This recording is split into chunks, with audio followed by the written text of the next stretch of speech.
Manchester United are confident of agreeing a fee today with Ajax for the signing of Antony.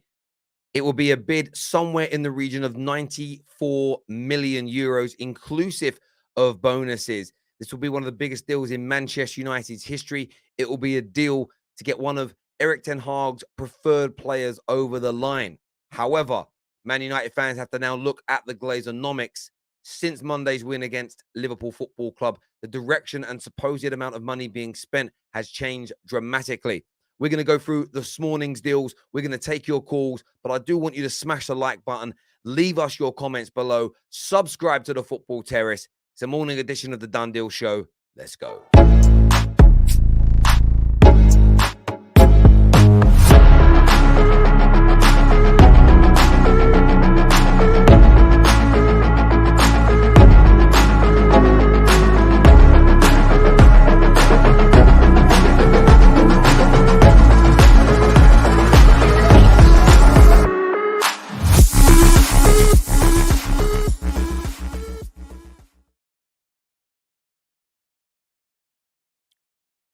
Good morning, everybody. I hope you're doing very, very well indeed today. Lots of different stories circulating, breaking late last night. First one here from the brilliant David Ornstein, who says that Man United are confident of reaching an agreement with Ajax to sign Antony. The 22-year-old Brazilian international winger now remains a focus for Manchester United. This is also confirmed by other journalists yesterday that a total agreement has been reached between Man United and Antony. United have offered 94 million to Ajax, and it's likely to complete this week. We also had confirmation from Mike Verveil last night that a bid in excess of 90 million euros had been made for the player. An offer had been made. Fabrizio has stated that the official bid hasn't been made yet. I just want to say to people, from my interpretation, offer and bid, they are two different things. According to the football transfer community now, an offer is an unofficial bid, and the official bid gets it complete. However, they're testament to the same thing. So if you make an offer, it's still a goddamn bid. So let's not get caught up in the semantics of these situations. They are both still bids, and they are both still essentially going on. However, it does appear that Man United are in the home straight for this deal now. I think everybody expected this to be the case this week. Antony's representation are currently in England. Antony's reputation are currently in the UK and will not be leaving, they've stated, until the transfer is complete or the transfer window ends. United will very likely get this deal over the line. They will very likely see this transfer through to fruition. And I think we're all kind of aware of that. We all kind of know about that. I don't think anybody's kind of shocked to read that news. What is frustrating for Manchester United fans, and I've kind of given this a few days, I wanted to see how this played out. I didn't want to, sometimes I definitely have knee-jerk reactions because I'm a human being. There are other times where I want to wait and see how things play out. And what's very intriguing to me is up until the Liverpool game on Monday, we knew Casemiro was being signed and being unveiled. There was reports all day Monday of big money being spent. Gakpo, Antony, Dest, or a right back of some sort, a new quality goalkeeper to challenge, still in for Frankie de Jong.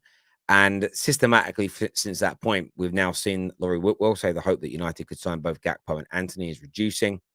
We've also seen from David Ornstein yesterday that United are now looking to loan Martin Dubravka. No agreement yet, but talks are ongoing.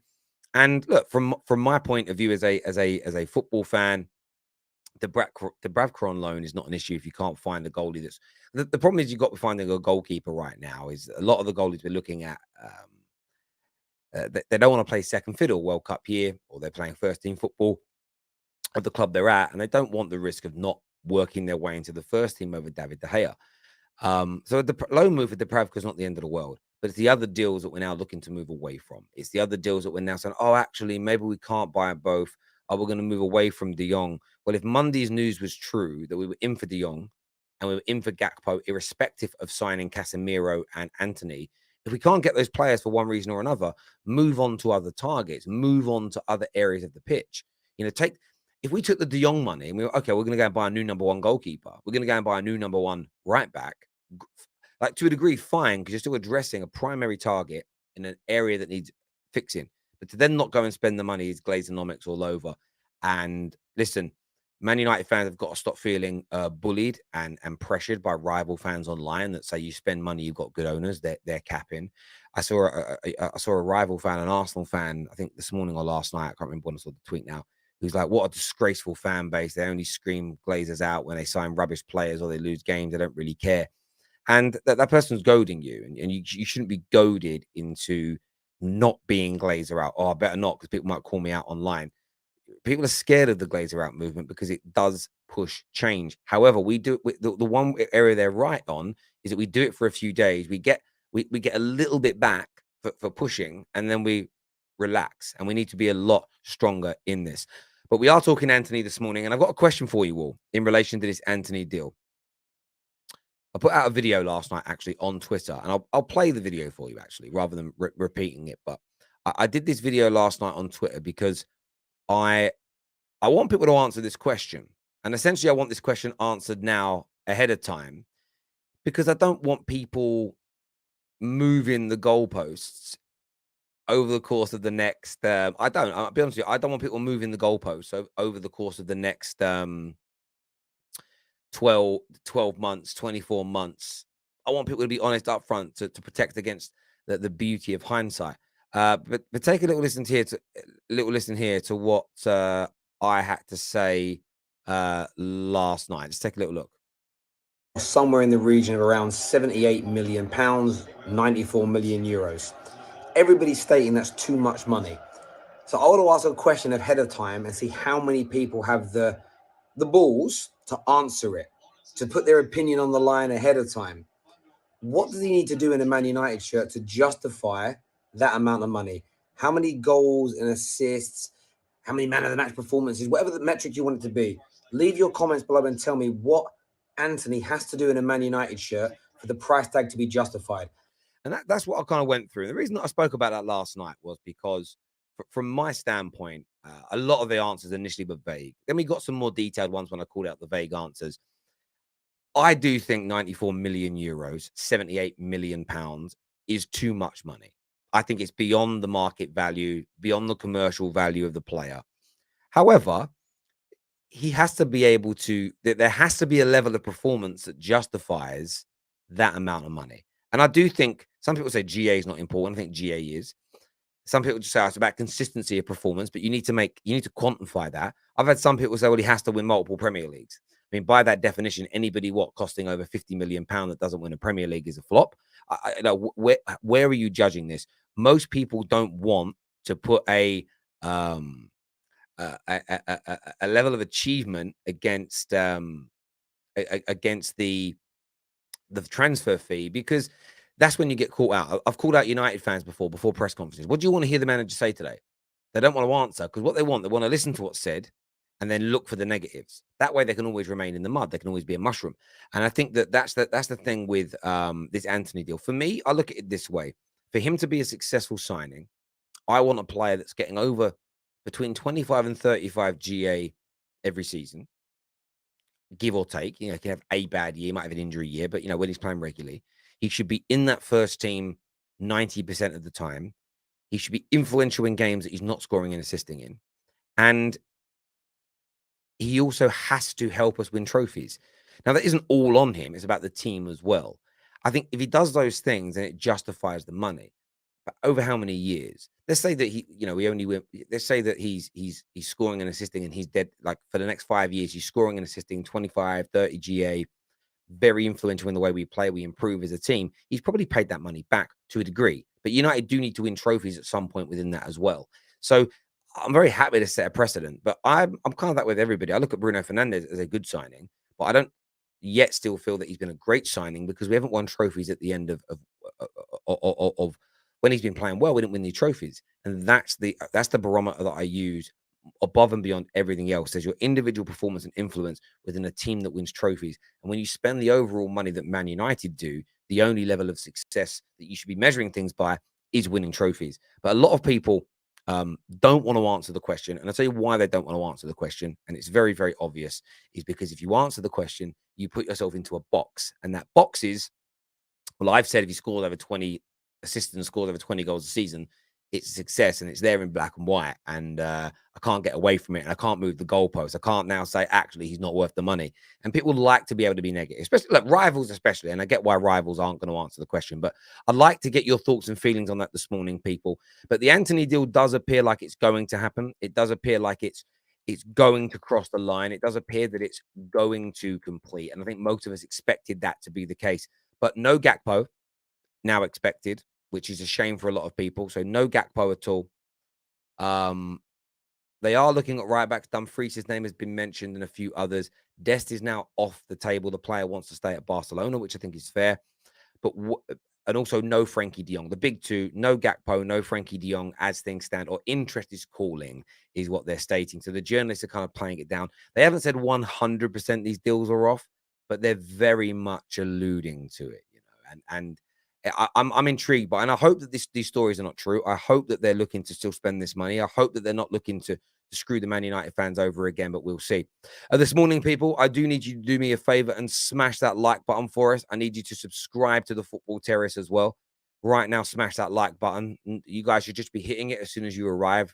Very frustrating for me that you guys don't do that. I'm not going to lie. As a community, we're probably you're the best football community out there that I know. But hitting the like button, I don't know what's wrong with you, man. Like, literally, I don't know what's wrong with you. We'll give that a smash right now and get that done. Let's have a little look at some of your comments coming through this morning. I've watched a lot of Antony. He has a higher level of technical ability. I just hope he doesn't turn out like Ziyech. Yeah, listen, I think that's a fair fear to have. To worry that he'll turn out like him is a fair thing. Look, he could end up like Suarez. I mean, I hope he ain't going around biting people and racially abusing individuals, but he might end up like him on a playing level, you know.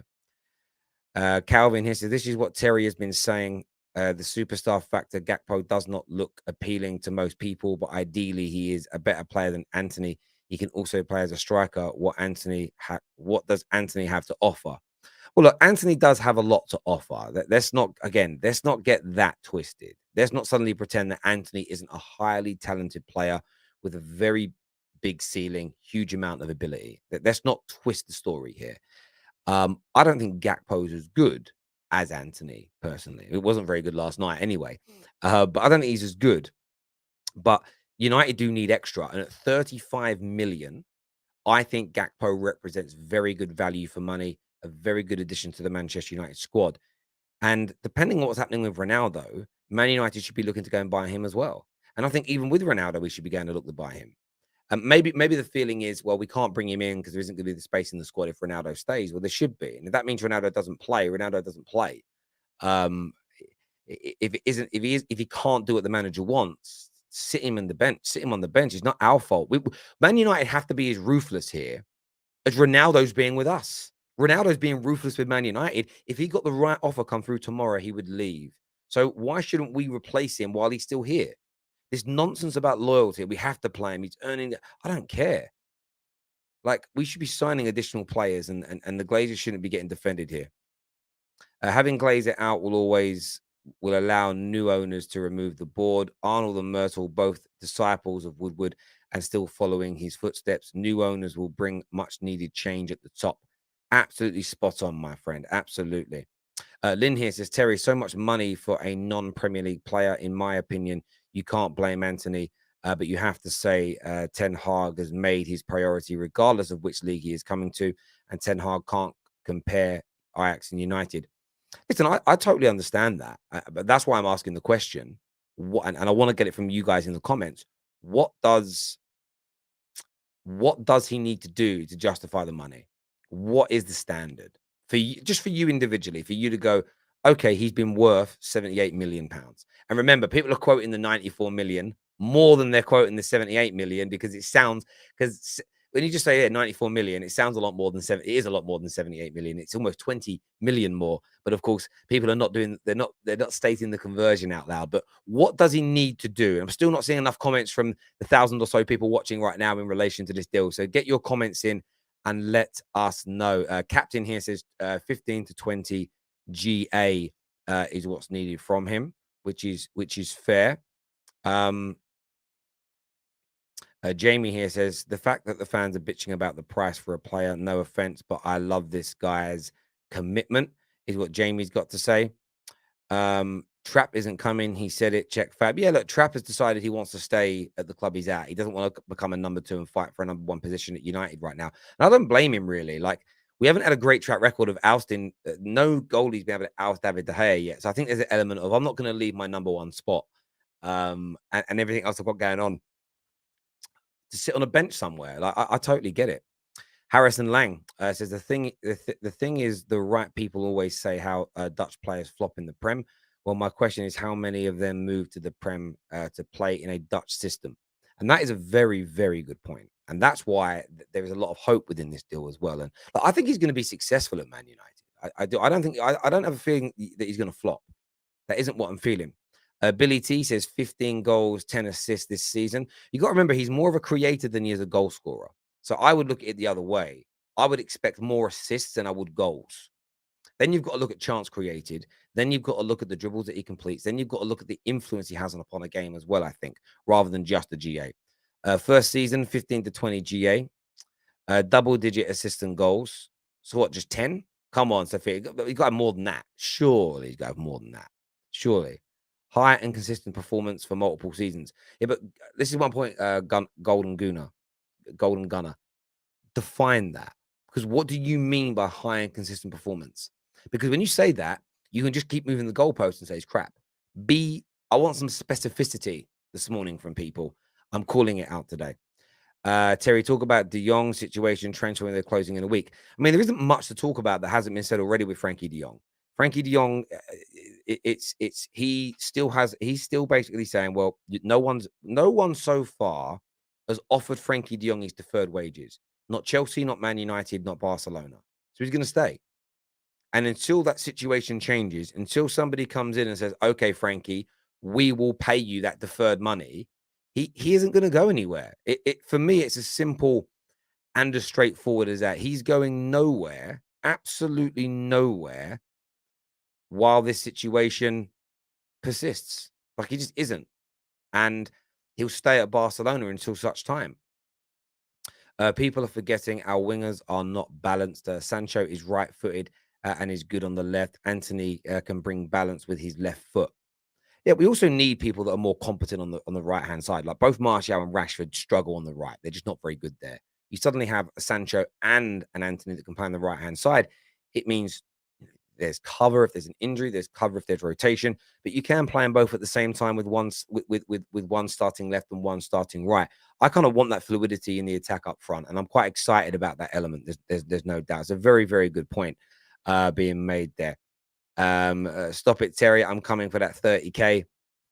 Listen, this is how you know the Glazers are a problem. Not a single person took me up on my 30K challenge, barring Safe. No one. I had loads of people DM me saying, I'm going to come on and talk about it. I'm like, well, they don't come to any of the shows. They don't ever click on any of the links. So nobody took me up on the 30K challenge. And that's because people know the Glazers are the problem. Think about it. I challenged everybody at TalkSport. No one come to me. I tagged BT Sport. No one come to me. I made video. No one come to me. That's how we know they're the problem. People can tweet all their bullshit all they want. They can say online, no, it's not the Glazers' fault. Nobody would take up sit there and take me on and debate me, not even for £30,000 cash. No one even took me up on the 10K challenge to prove to me that pulling their money away from Man United isn't the best way to get the Glazers out. Weak people everywhere. Pep had 18 GA in his first season, 19 GA in his second season, but considered a huge flop. And that, my friend, is why specifics are needed. And I'll tell you why. Because he was considered a flop because the vast majority of his good performances, I believe, came in like the Europa League. And I think that's my point here. If Antony is rubbish in the Premier League for Manchester United, rubbish in the Premier League, barely scores, barely assists, never influences games, but yet in the League Cup, in the FA Cup against the small teams, and in the Europa League, he's an absolute don. He hasn't warranted the money. And if you actually go back to last season with Pepe, right? So last season, Pepe got 3 goals and 6 assists.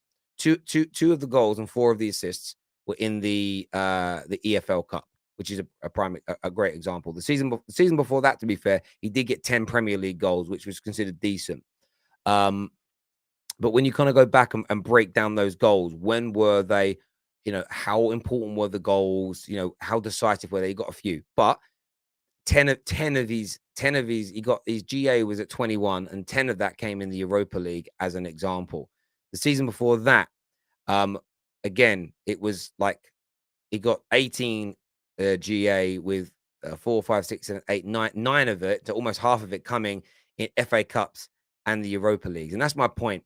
It depends upon the balance, and then it also depends what games he does it in. So what you really do expect, you got to remember, this was a guy that in Ligue 1 prior to that got 22 goals and 11 assists, and it was he came in his mid-20s as well. So you've got to be specific when it comes to this stuff, in my opinion. You have to be specific, and from my standpoint, and from the way I look at things, I'm really quite clear and consistent in this, that it isn't just GA, it's high-level performances, it's clutch moments, it's being influential in big games, it's doing it in important matches in the Premier League. And I think you have to weigh all these things in. If he got 35 GA, but loads of that come against shit teams, League One teams, League Two teams in the FA Cup and League Cup, and all the cannon fodder in the Europa League, I'd be like, okay, good, but what more?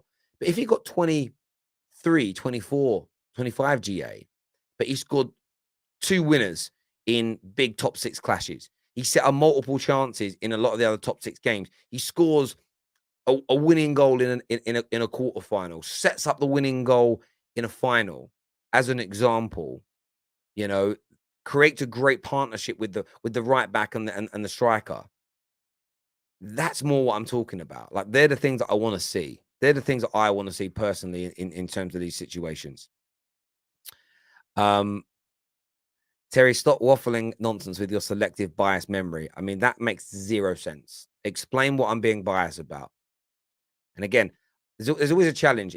I'm going to make this a regular occurrence on the terrace. If you can phone in and debunk what I'm saying and prove my logic's wrong, I'm going to give away 5K to everyone that can do it. That's how much I want to call out trolls online now. How much of you actually think you can come on and beat me in a debate? 5K available. Jay here says, first season at 15-20 GA and should show potential. Second season 20 to 25 and potential. Third season 30 GA and will be the mainstay in the team. I hear you on that. Absolutely hear you on that, my friend. I think that's decent. Terry, I think he will find it difficult to blend in, but as I say, he must make your team a strong contender for top 4. And again, I think that's a really fair piece of analysis that I think most people would agree with you on. I think that's what he's got to do. I think it's what he has to do. I think that's what he's got to push for, essentially. I think he really, really does. You're absolutely right in relation to that. Antony has to be a game changer for Man United and show his consistency on a week-to-week basis. Then United has spent well. And I agree. He can't be a 1 in 4 player. He can't be someone who's brilliant one week and then you go 2 or 3 games without seeing him. It's not good enough. He can't be a Wilfried Zaha. He can't be a purple patch player. He needs to be someone that is consistent for that money, no doubt. Terry, any update on Pedro Neto? Nothing at this moment in time. There's been no progression in that deal for 2 or 3 days now. There's nothing directly to update on. There just isn't. Wolves are saying no. Arsenal are trying to sell people before they make any moves. I think this one's going to go down to the wire, I think. I think you can call in without a picture. Of course, you can call in without a picture. But there we go. There we go. Terry, players only worth the money when they do it on the pitch. Let's see when he gets on the pitch. Success would be Mo Salah levels. Hang on. So again, I will challenge that. So Mo Salah is scoring at the same rate and assisting at the same rate as Thierry Henry. So what we're suggesting is that, and what value of player above? So are we saying anyone over 60 million pounds is only a success if they're scoring and assisting at the same rate as the Premier League's GOAT? Like, again, that for me is a bar set too high.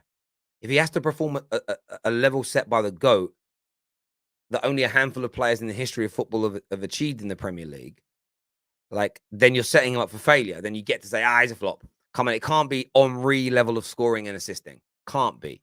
Maybe it is. Maybe we're saying anyone over 70 million pounds, that's the level they have to achieve. Maybe. But I'm telling you, that means he's flopping because it's very unlikely to match Thierry Henry. So yeah, that's why I ask people.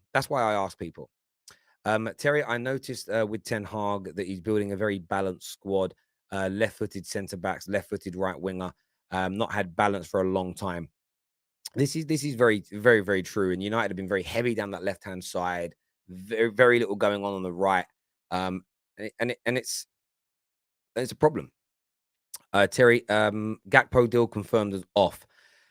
Very big suggestions that it's off. We've heard Laurie Whitwell suggesting that the chance of signing both is reducing. David Ornstein himself in the update around Antony stated that in the pursuit of PSV Eindhoven attacker Cody Gakpo believed to have called somewhat. So the journalists will never, ever, ever completely shut down a transfer story. They'll never do that because they don't want the egg on their face if the deal happens. So cooling down and looking unlikely and the pursuit is considered done. That's essentially saying, as of now, it's not happening, but who knows what's going to happen in the future. And it's fair for journalists to do that because teams change their minds. The other day, it looked very much like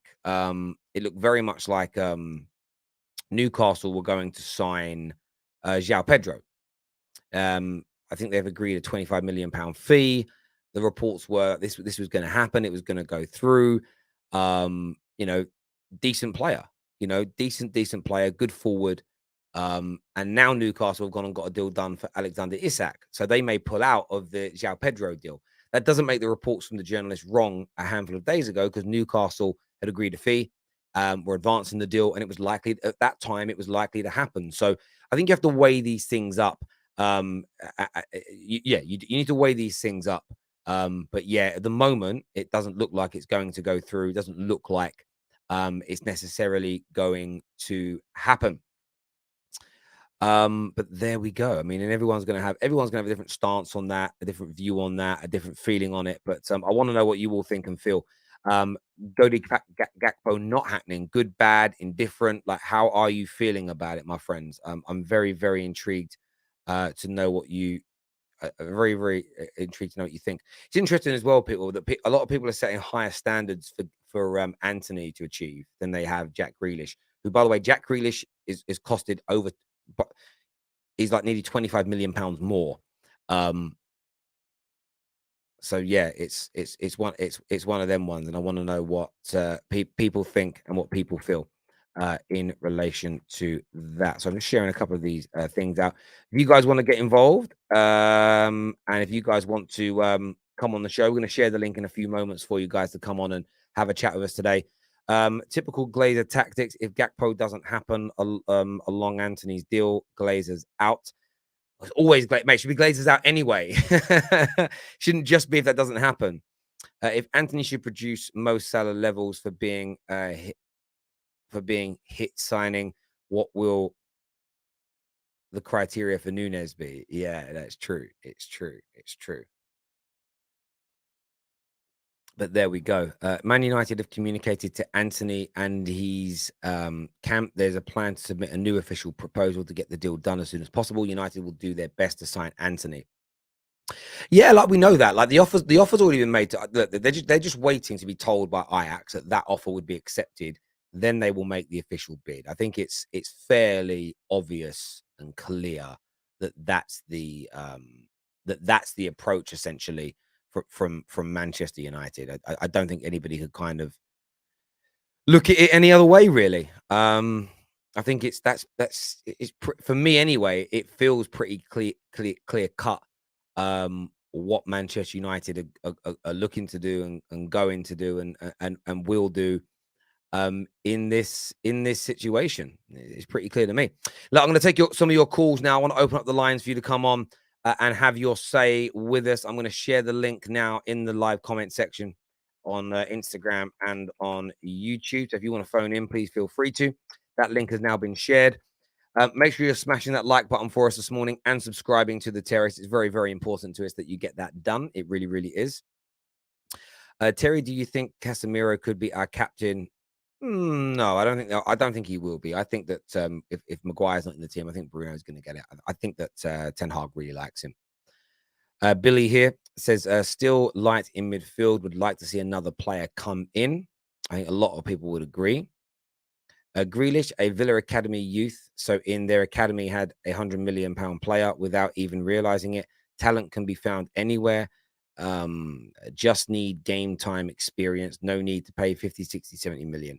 That isn't true, though.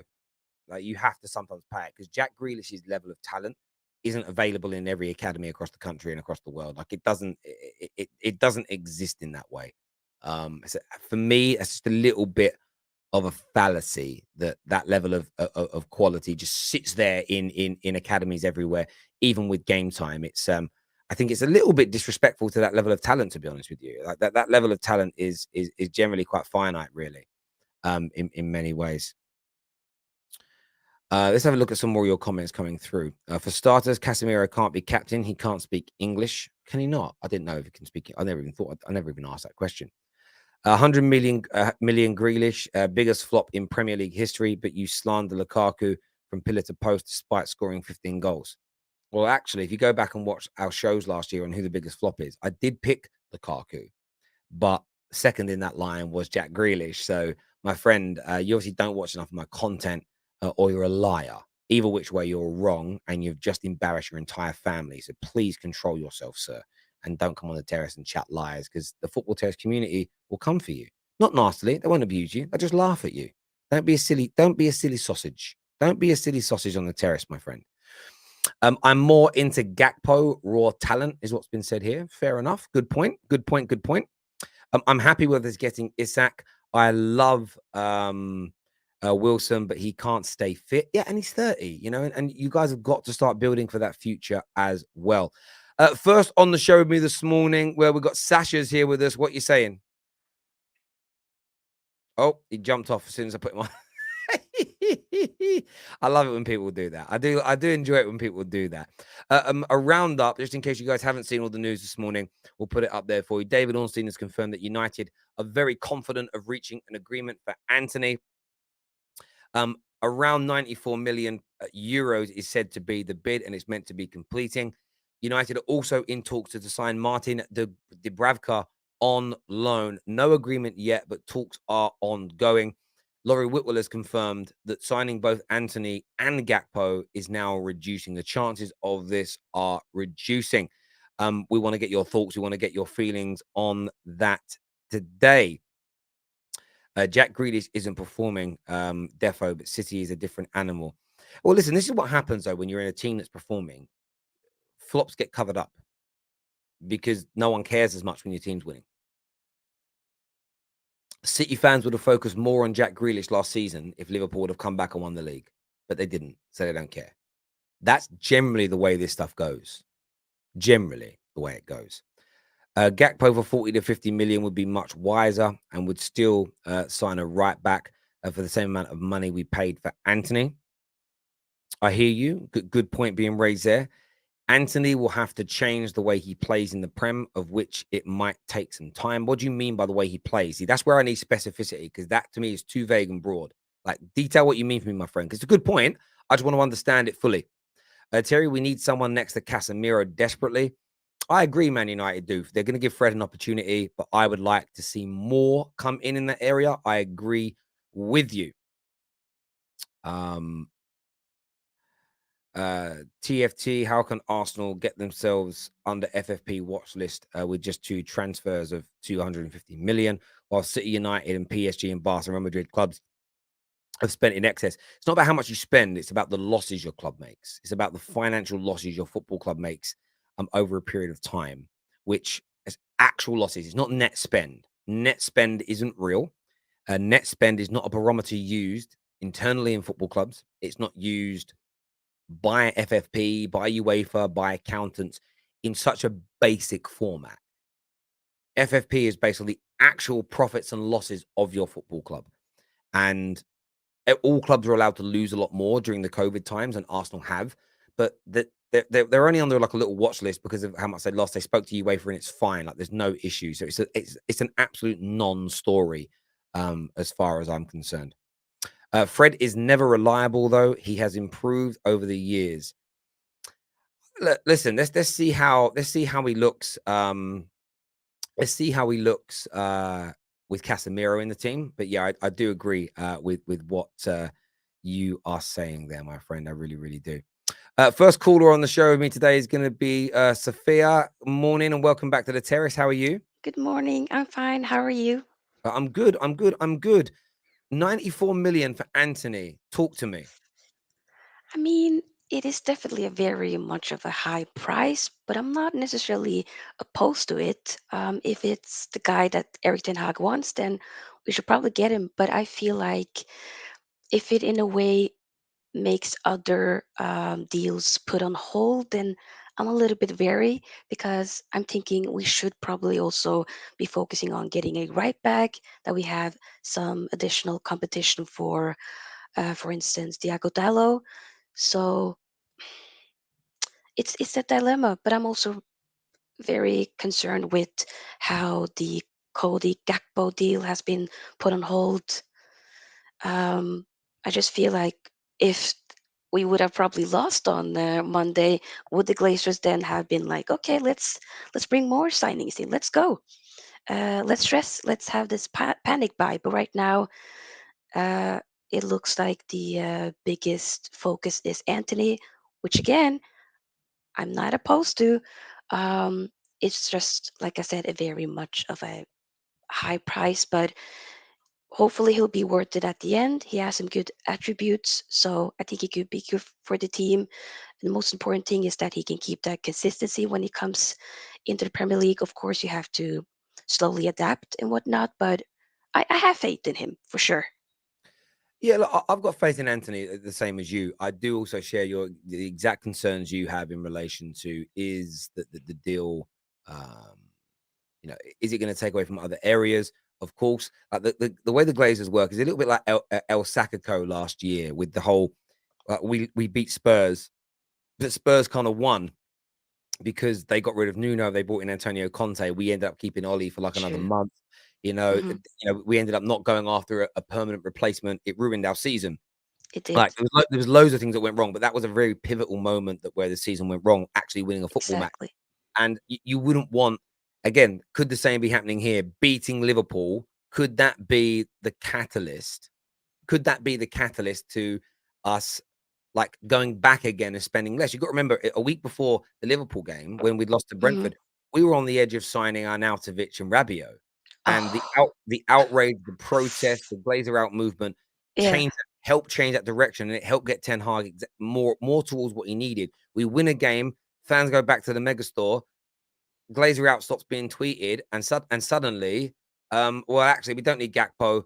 We might not get a right back. It We'll kind of just loses momentum in a yeah, way. of course, absolutely, absolutely. It's definitely one of those things where, from my point of view, um, the fans have got to keep the pressure up. And I'll give it a few They days without do. saying anything. I just want to sit back and watch and see what other people say and do. And this is why as arrogant as it sounds, this is why I don't get too involved with people when it comes to the Glazer out movement. It's why people Hmm.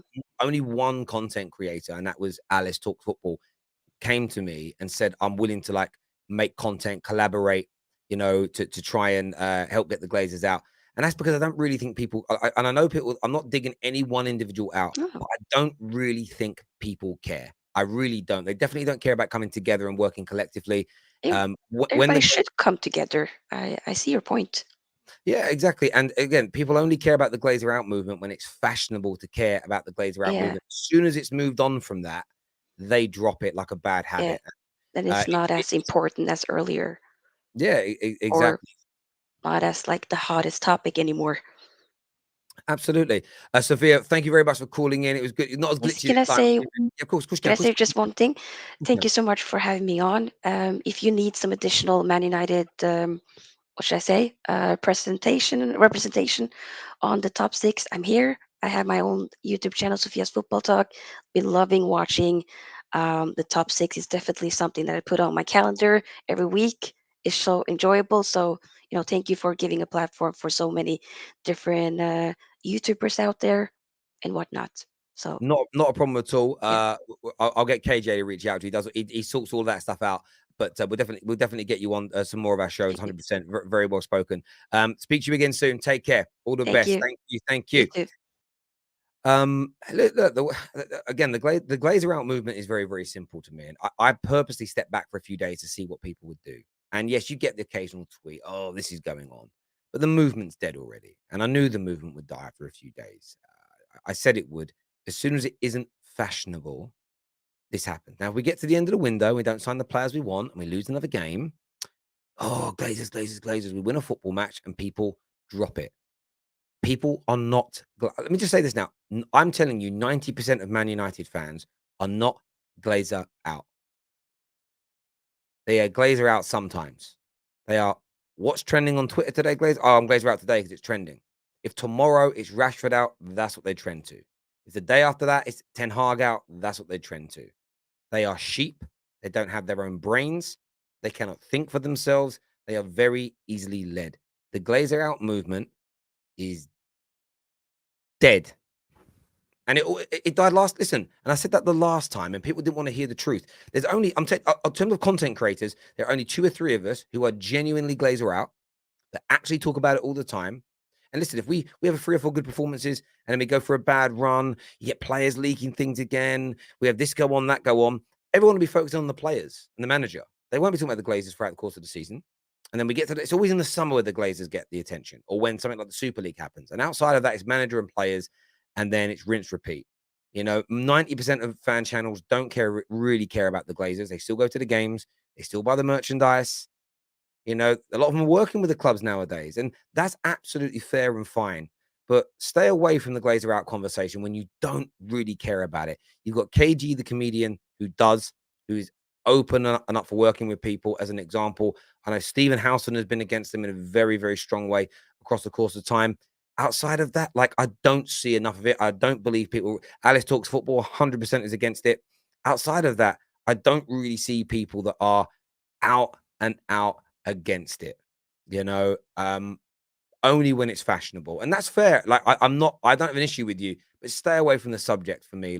It's embarrassing to see, oh, great movement, and then you're quiet about it. It's embarrassing to see. It really, really is. It really, really is. Saying Glazer out in a chat room doesn't do anything. Exactly. Pull your money away. Do you know what I mean? But they won't. They absolutely won't do it, in my opinion. It will move on to other subjects. Not a problem for having you on. Really do appreciate it, to be fair. Really, really do. What about Goldbridge? Yeah, Mark Goldbridge, actually, to be fair, has been really pushed it hard over the period of time. What I would like to see from Mark Goldbridge, is the biggest voice in the Man United community, is this doesn't end. We lose a game, Glazers out. We win a game, Glazers out. We buy a player, Glazers out. I would love to see Mark Goldbridge sort of not stop, because you can't stop fans having an opinion. But if things go wrong for Ten Hag, I'd love to see Mark Goldbridge lead the way and push back against a Ten Hag in, Ten Hag out, and be like, listen, that's irrelevant.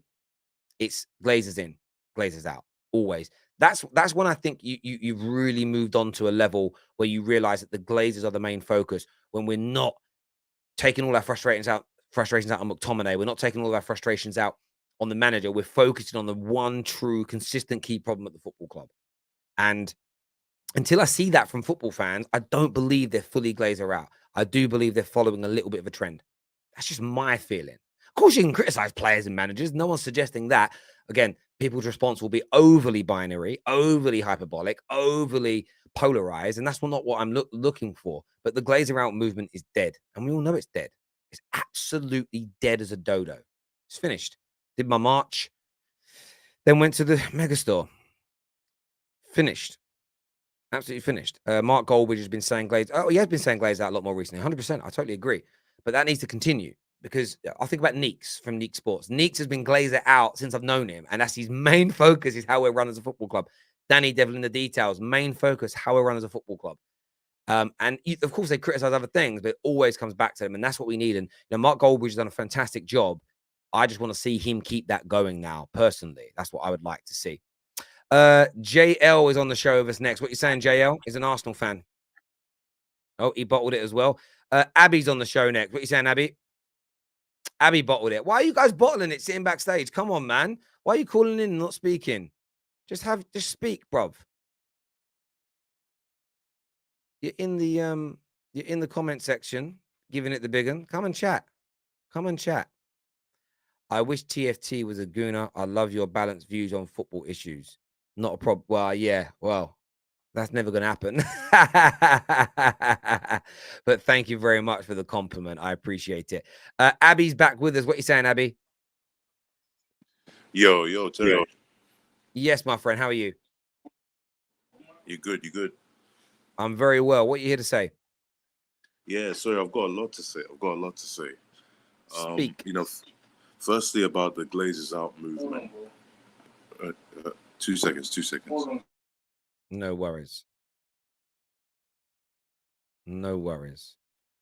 Yeah. Firstly about the Glazers out movement. You know, it's sad to see it kind of, disappearing from Twitter. You know, I've been searching recently myself, on the Twitter sphere, and like it's not trending as much as it was. Even though like people like me on my account, I'm pushing it as much as I can. But it's sad to see that. I think the Glazers also are kind of taking advantage of the fact that people are obviously working during the week and they can't be protesting 24/7. So I think we have to bear that in mind as well. Yeah, but like. I get that, but I've said before to people, you don't actually need to be at the ground. You don't actually need to be at the stadium. You just pull your money away. You can protest from the comfort of your armchair. You just pull your money away. And this is the problem with fans. Protesting and saying Glazer out and creating noise and getting it trending is brilliant, but it's an intangible action because it doesn't impact the bottom line of the Glazers, which is all they care about. They thought it was going to, because people are like, we'll boycott this, we'll do that, we'll do the other. But they don't. They do that and they go, right, my job's done. Back to the megastore, back to buying the beer, back to subscribing to MUTV, back to buying the merchandise. And the Glazers just go, ha, we got you. They even did on Monday. They even paraded the ladies from the Man United women's team who won the Euros for England. It was like they did everything they could on the night to keep United fans in the ground, to keep us happy. And of course, the performance from the players helped. But we should have won that game, cheered the players, and then stayed in the stadium and chanted Glazers out for an hour and refused to leave. Like, there's so many things they still could have done. That's why the protest element for me is, it's like anything in life. Protests are great. I've seen many wonderful protests happen in the UK for many different reasons. But unless there's a policy suggestion or a policy change at the end of it, unless there's like debates around the changing of the laws, the protest is irrelevant. Like, you can go and protest, you can even riot, but if there's no tangible action at the end of it, it's just bloody noise. So unless those fans at protested said, we're all pulling our money away unless you do these things, the Glazers say, well, great, you did a march, but you're not going to do anything. Like, what are the repercussions? Like, this is what the Glazers will sit there and think. What are the repercussions for us saying no to you? There's none. There's zero. And that's why, until football fans work out that the only way you get these Glazers out is by pulling your money, that's why the Glazer out movement for me isn't really a movement. It's an Instagram trend. It's a Twitter trend. That's it. Yeah. I mean, I do what I can. I mean, I've unsubscribed from MUTV. I've unsubscribed from the official United account on Twitter as well. I'm just doing what I can to spread awareness, and on that front, that's all I can do. And on the Antony transfer, I don't really get because your stance is, if Antony is going to cost us about 80 million quid, you're expecting a high rate of goals and assists, right? Well, I'm expecting goals and assists, and I'm expecting a consistency of performance. Yes. Yeah, because the thing is, like, you have to bear in mind other factors that affect this transfer, like United, Glazernomics, basically United leaving it late in the window to actually go in for him until Ajax's squad has been depleted and things like that. So it's like, his initial value was 50 million quid, if you see what I'm saying. So if we actually moved earlier in the window, it could have got him for cheaper, and the pressure and the expectation on him isn't as high. But now, because he's a United player, he's Brazilian, he's 80 million quid from Ajax, everybody's going to sort of pile on the pressure on him. And I think that'll be difficult for him to cope with, Of course, I expect a high output from Antony, but I don't expect him to hit the ground running straight away, because I expect him to have an adjustment period and an adaptation period. for example. Yeah, no, listen, I understand that, and that's a fair thing to have. Even if he costs 50 million, I would expect a good level of GA and a consistency of performances. It's a lot of money, but I'm asking more because I want to know ahead of time what other people suggest. Because what you'll get from a lot of rivals, especially, is, oh, he's got to be consistent. Well, what do you mean by consistency? They don't want to be specific, because if they're specific, they're held accountable for their words, right? It's a bit like I used to call the Ollie Outers out for this. What do you want him to say in the press conference today? Why, Terry? Well, if you tell me ahead of time what you want him to say, then we'll judge it based on your. It's easy to wait until after he's spoken and then rip it apart and go, I hate these things. Most people don't like to give specificity before the fact, because then they're held accountable just so they can moan. And I'm just trying to like call people out on it, because it's funny to me to watch people squirm and try and like. I've literally had people say he has to perform to the same level as Mo Salah to justify the money, which means he's got to be at like Thierry Henry level of goal outputs, which is never probably going to happen. Listen, my friend, thanks for coming on and having your mate. Thanks for coming on. I really appreciate it, my friend. Thank you very much. Cheers. Thank you. Indeed, appreciate it. Thank you. Goldbridge is already doing that, Terry. He's been preaching Glazers out consistently and encouraging fans not to stop. Listen, that's fair, but until I think what Mark Goldbridge needs to preach, and I don't know exactly what he's been preaching, I don't watch all these content, pull your money. And that's not a dig at what he's preaching. It's without pulling money, it's dead. Because just this is it in basic terms. Basic terms. If you protest, but there's no outcome at the end of it, if there's no reaction to the Glazers saying no, which is essentially what they're now doing if they pull out of Gakpo, if they pull out of a decent right back, if they pull out of a decent goalkeeper replacement, if they don't buy somebody else other than De Jong, as an example, if they don't do anything off the back of the protest, what's the point of the protest? If you go on a march through London to get a policy changed by the government and they just go no, and you go, okay, fair enough, what was the point of the protest? Look good on Instagram, good day out, but the point is, there needs to be a reaction. If you don't do as we ask, or at least compromise with us, we will pull X, we will do Y. There needs to be a reaction, and there needs to be a consequence for the Glazers saying no, and there isn't one, because people don't pull their money. And if someone can tell me a better way of getting them than pulling the money, I'll give them and make me go, shit, yeah, you're right. £10,000 cash to the person that can show me a better way that we haven't tried already, because I think everything else has been tried. But it's weird that no other content creator is pushing pull your money. I don't understand it. It's not a dig. It's confusion from me. Why? Why not boycott every element of the football club until the Glazers change their ways permanently? Not change their ways for a week. We made the Glazers change their way for a week. Woo, we won. We didn't win shit. They're laughing now. They're laughing. They're legitimately laughing. Simon here says, a problem is, do you go for supposedly a world class from abroad with a mad price tag or less quality? But the Premier League proven, Terry, look at what we have done with Jesus and Zinchenko. Yeah, look, I get that, my friend. I think there is Premier League proven that you can go for. And, you know, would I have liked Gabriel Jesus at Man United? Maybe I would. But at the same time, you know, those deals aren't always available for you. Let's see how these deals kind of work out, how they pan out, how these individuals play and perform. But Man United have also gone for Premier League players in the past, and they haven't worked either, you know. So it's one of those things. I think it's about buying the right players for your system, not necessarily just from the Premier League. But look, Arsenal have done very, very good business with the players that they've purchased. There's no doubt about it. There's so many ways, bro. Not legitimate ways, but many ways. Yeah, well, I'm not advocating that stuff. Arsenal fan on the show. Be now. Jared's here. What you saying, Jared? Hey Terry, thanks for having me today. Not a problem. Go on. Yeah, I have a few points I wanted to make. I'm obviously an Arsenal fan, but speaking about Man United, I might not be best placed to speak about the Glazers, but I think when you look at over a period of time, we've had obviously you've had a couple of managers come in. Same thing happened with Arsenal. I don't think it's particularly the manager to blame or the owners to blame.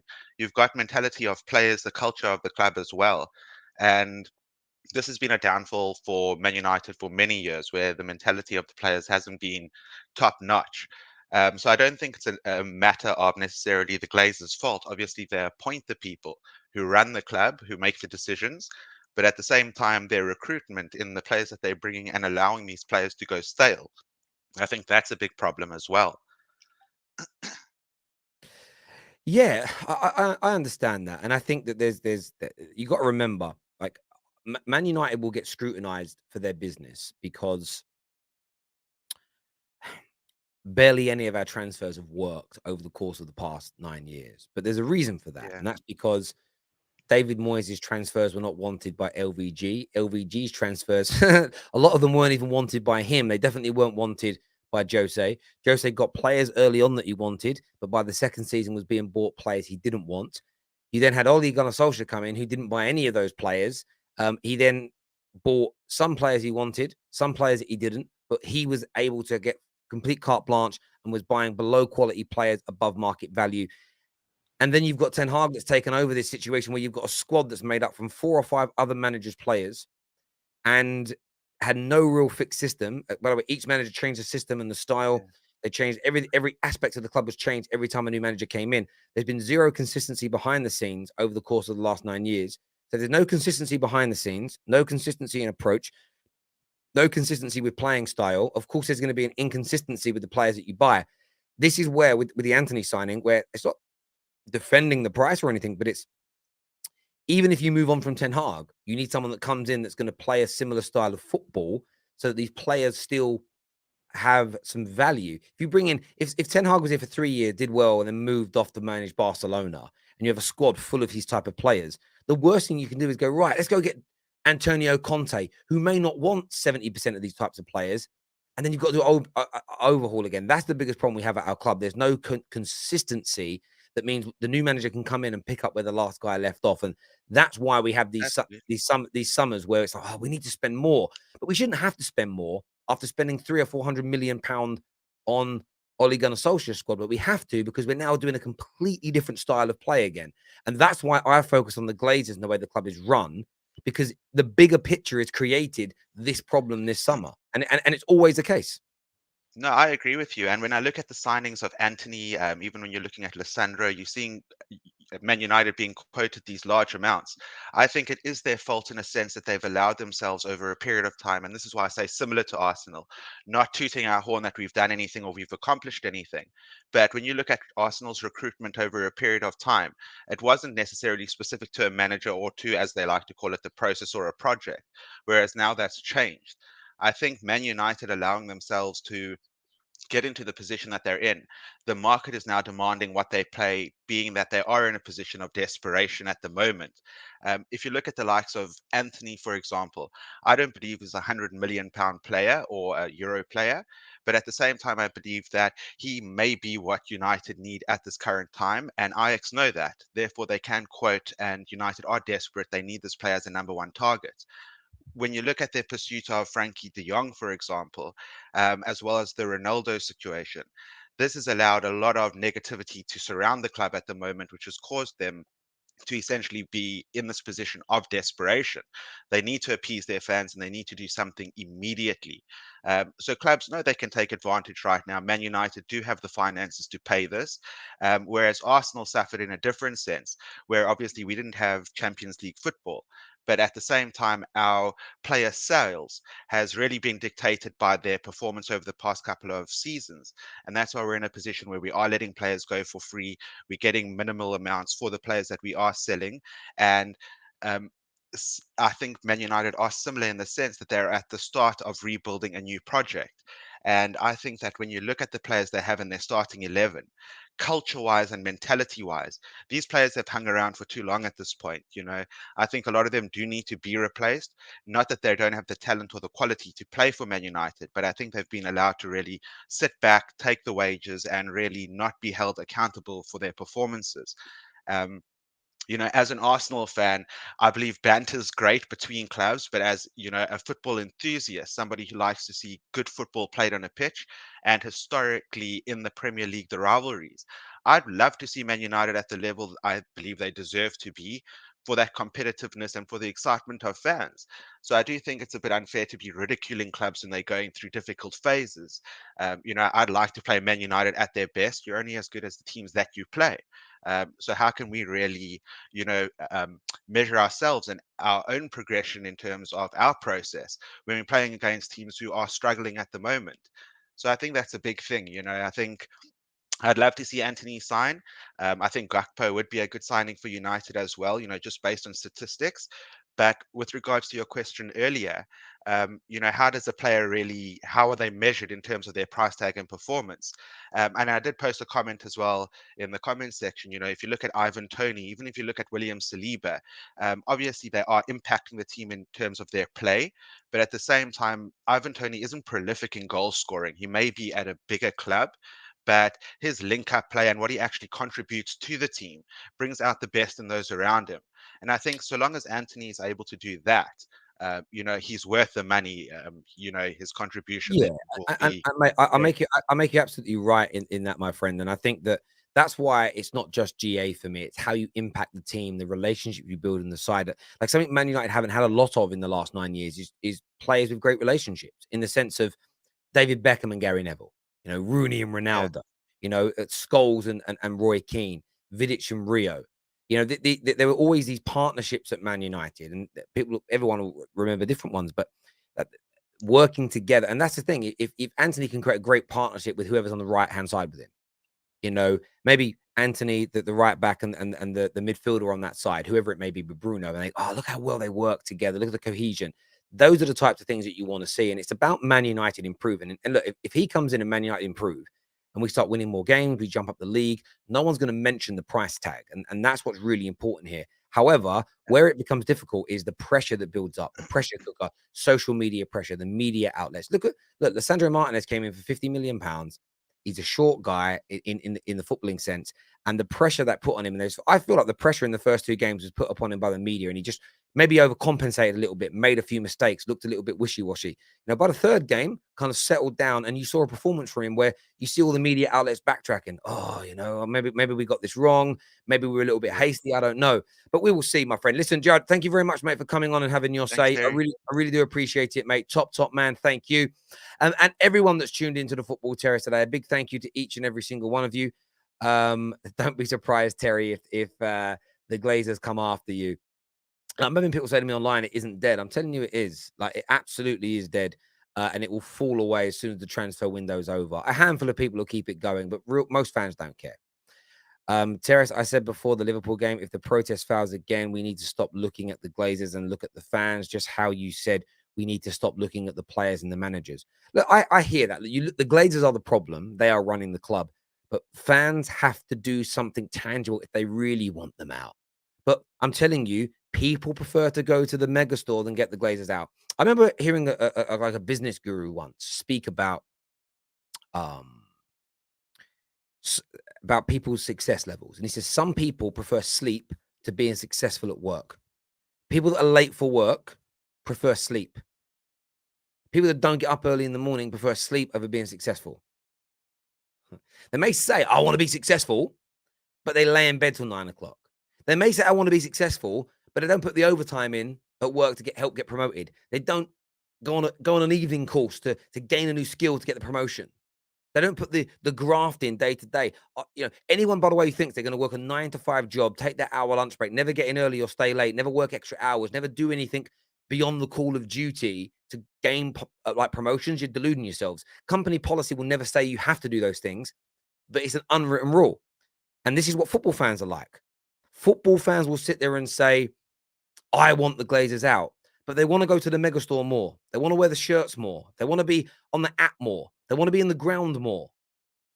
All these things are more important to them than getting the Glazers out. Now, that's not a dig.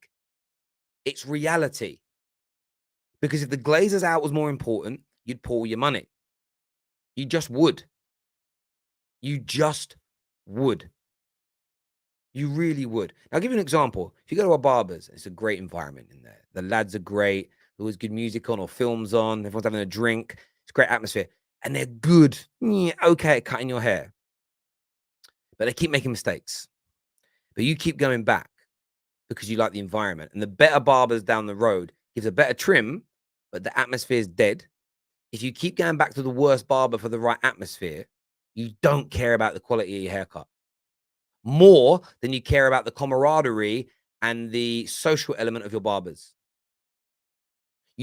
Nothing you say will ever convince me you care more about your haircut than the social element. And that's with football. The social element, the together element, the identity of I'm a Man United fan, look, I've got my shirt on, is more important to some people, and that's their choice, by the way, than getting the Glazers out. But my ask is, please stop moaning about the Glazers if you don't care truly about getting them out of Manchester United. And again, anyone can convince me otherwise. £30,000 cash for you. So far, no one's taken me up on the offer because I'm beyond right. Take care. Goodbye. God bless. We'll see you all again soon. Thank you.